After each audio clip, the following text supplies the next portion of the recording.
College Association Yeah. here in San Yeah. Antonio at one point, and yeah, so it's a big deal. But they don't think about that kind of humble beginnings, like you said, building your website, ordering business cards, thinking about like, oh, I gotta go get some clients. Just like anything, you gotta get business, you gotta Yeah. get your name out there. And so, what were some of the things you did to start promoting yourself? Um, well, I mean, I would go to networking events, universities. I would do a lot of like CEU continuing ed presentations and, Hmm. hand out cards. And Right. after doing that for a little while, I realized that I really wanted to do something more. That at Hmm. this point, I was just, working hourly as a therapist, and Right. I wanted to have something different. And I was working with trauma, Hmm. and at the clinic I had worked at before, we always said, okay, well, when you get done here, you're going to go in the community, and that's where you're going to do your trauma work, Hmm. to process the things that have happened to you. And I got in the community, and suddenly I realized there wasn't really a place for people to do that. And Wow. so I wanted to start a trauma treatment center so that people would have a place to go to really heal from the things that have happened to them in this life. Right. So that's really how Innova came to be.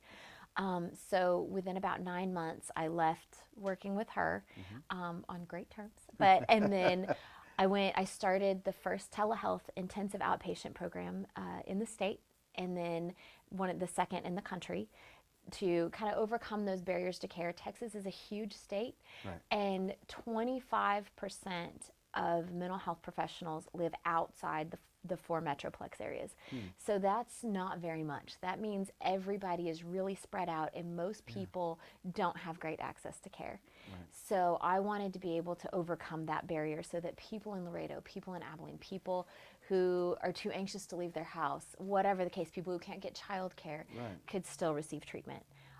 So then I started, sort of coming about to that Yeah. process of what's that going to look like and how can I build that, and finding somebody to build the website at that point so Sure. it'd be a little Yeah, because you had nicer. the idea, but Yeah, you don't want to be the one trying to e- build this technology. exactly. And that's another key thing that with people who've talked about business owners from all different uh, areas is that getting the right people to help, the right people around you, the right people that can help move your business forward. Absolutely. And so something like that, where you're saying, a teleconference type situation, yeah, that's not easy to do. And so, but what a great idea to where people really anywhere in the country, anywhere in the world, could get help, could get assistance, and never have to leave their Absolutely. house.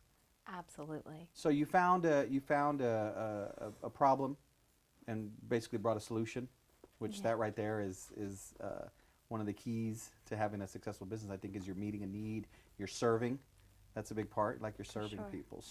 Um, so now with what you've been doing here for a while, Hmm. what do you feel?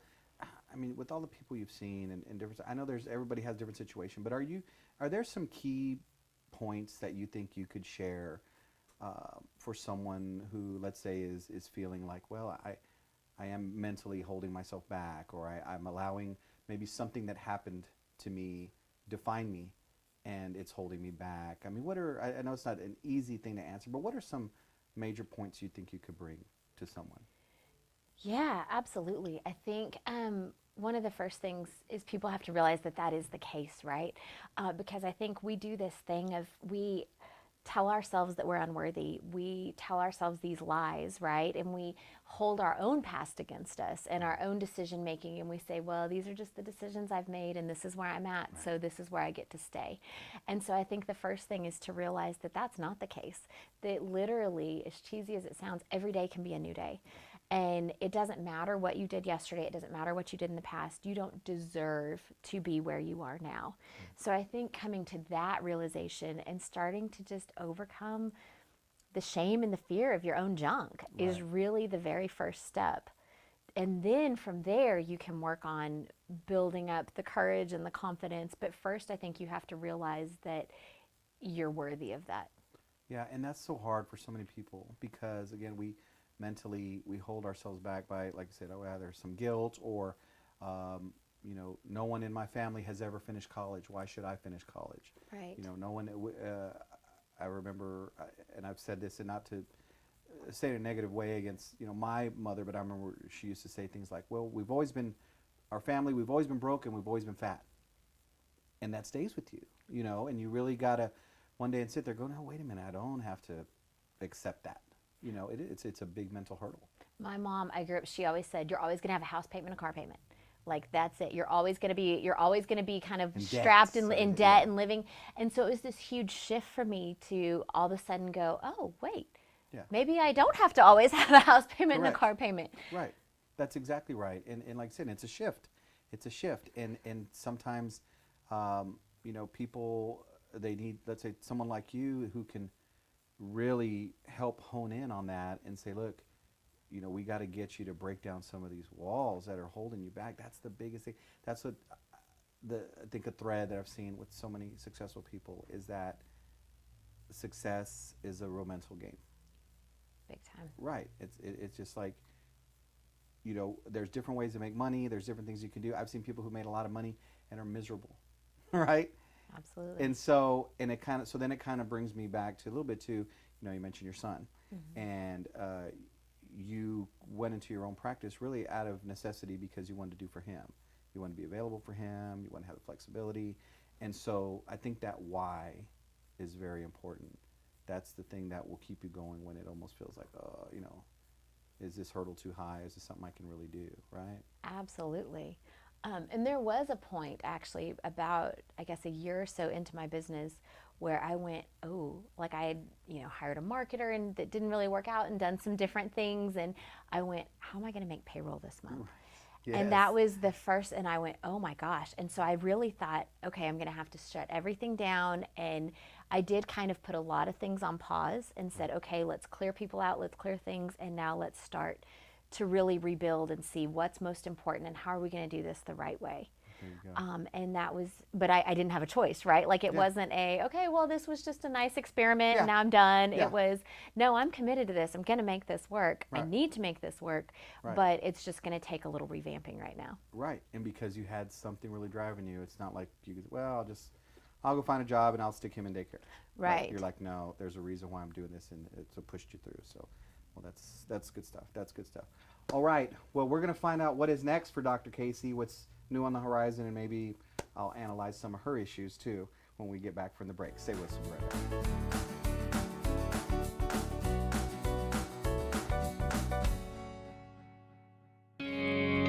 Aficionado, fresh, aromatic, delicious. Straight from the fields of Colombia, right to you.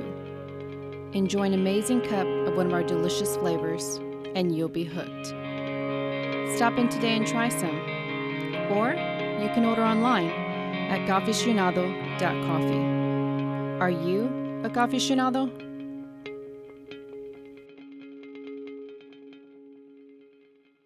Hey, Richard Doff, Director of Operations for Manrique Custom Vision Centers. I'm here with my good friend Roman Garcia. You know, Roman had his Z LASIK with us several months ago. There's a lot of teachers there. Roman, tell them a little bit about your experience for the other teachers. I tell you what, it was so convenient to be able to come in, get stuff done quickly, affordably, which was huge. I've got a lot of kids, and you know, of course, cost is always a concern, but I tell you what, Manrique made it super affordable to get my perfect vision back. Make Manrique your first and last stop if you're looking at LASIK.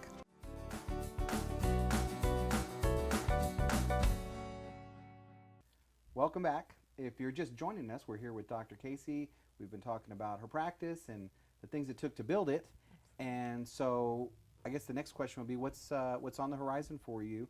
Are you looking to expand? I know you've written a book. Absolutely. What are you doing with that? You're going on tour. What's happening in your life now moving forward? Yeah, lots of exciting things happening at Innova. We've just opened up we're constantly opening up new treatment tracks. So we have a program for teenagers for kind of basic mental health. We have a program for females who have been sexually, physically abused. We have a program for males who are struggling with sexual addiction. And right now we have 18 therapists in the building, and literally probably as we speak, we are knocking down a wall to connect to the space next door, and we're expanding so we can make room for more. Isn't that something? It is lots of good things to come. From I don't know if I'm going to make payroll. That's right. So we're knocking down walls. Exactly. That's awesome. Like, literally. So, you know, you mentioned these different tracks, and, Yeah. and this, when you mentioned the teenagers, something popped in my mind. Have you noticed, I don't know if it's just me, it seems we're living in a world where, like, I think people know what they need to be doing. They know the things they need to be saying. Everybody talks about positive affirmation, speaking what you want, setting goals. But it seems we live in a time where everybody's stress level is so high. Like we're just constantly on high alert. Is that just me noticing that, or is that something you really see? No, I think there is. I think we have this culture of bigger, better, more, and at the same time, self-comparison to I'm smaller, worse, less Yeah. kind of thing. We So see what everybody puts on social media, and they're putting absolutely. their fun stuff and Their why am I highlight living like reel, that? and you Yeah. see your blooper reel. Right, exactly. And so again, talking to people, I'm sure, coming in with those kinds of stressors and things. What are some, I guess you could say, a tip for someone who says, hey, how do I reduce some of that in my life? How do I get my focus a little better? Yeah. I think you got to go back to what are your values. Typically, when people start to struggle, they've really gotten away from the things that they value and the things that are important. And what tends to happen is the things that we feel like we have to do start to crowd out the things that are really important and that we want to do. So if you love learning, are you still getting education? Are you learning new things? Are you spending time with your family? Are you working out or being outside like you want to? Or what are you doing with your time, and is it what you want to be doing with your time? That's good. Yeah, because there's so many distractions nowadays. Absolutely. Between the internet and television and our phones and just so much. Absolutely. So I'm Yes. glad to know that you wrote a book, a real Yes. book, not just a Yes. digital book. No insults to anybody who wrote a digital Yeah, book, no, but you've it's got legit. actual something you can hold and flip through, and Yes. which is new. So tell us a little bit about what was that. Yeah, so it's called Strength for the Journey, and some of those things that we were just talking about, that how to get out of your own way, how to overcome anxiety and depression, how to really find your purpose, and how to walk in everything that you're really meant to do. So it's got actually the picture I referenced of me with all of my stuff is in there. So I kind I of love talk it. about that process. I'm so glad you took that picture. That's great. Me too. Yeah, that's super cool. And just kind of talking about how to overcome the barriers in your life. So, I love it. And how do people get a hold of the book? it's available on Amazon, so it is available on Kindle or in paperback. And then we're working on getting it into local bookstores and expanding from there. I love it. Strength for the Journey. Okay. Yes. And so, I guess as we're starting to wrap up, having a son, I know I've told people this before, and it may sound weird. I said I've tried to live my life thinking, what are my kids going to say about me when I die? Absolutely. and Yeah. and it helps for you with some of the things you're doing in life. So, what would be some of the things you would like to know that your son will be able to say about Dr. Casey or Mom, whatever you call it? Does he call you Dr. Casey? No. Dr. Casey, Mom? Yes. I don't know. What are some of the things you think you would like to know that he took away from your life and having seen you and the things you went through? I want him to say that his mom had a big heart and that she loved people with everything that she had. If I convey that to him and transfer loving people, then I think I will be very happy. Yes, and as you're looking down, Yes, hopefully. exactly. Yeah, right. Not up. I don't know what your real Yeah. issues might be. No, I'm just kidding. No, that's great though, and that's a good point. Loving people, which obviously you've been doing since you were 5 years old or whatever it was, and setting up shop. That's setting up- right. Setting up shop at the daycare. Exactly. So that's great. Well, thanks so much. I appreciate you taking the time, and I want everybody to go out and get the book, Strength for the Journey, because those are things that we all need to either learn or be reminded of about, that we don't need to be held back by the past. We don't need to be held back by whatever our parents did, grandparents did, and and anything we could do to help break through some of that. So Absolutely. I Thank you so appreciate much it. for All right. having. Thanks again for tuning in to Success in the City. Dr. Casey shared some great information that I'm sure can help all of us. Be sure to follow us on Facebook, on Instagram, and share our videos. We've uploaded some of the previous episodes. Share those with your friends, and let's get the word out there that you too can be a success. Thanks for watching Success in the City. Have a good one.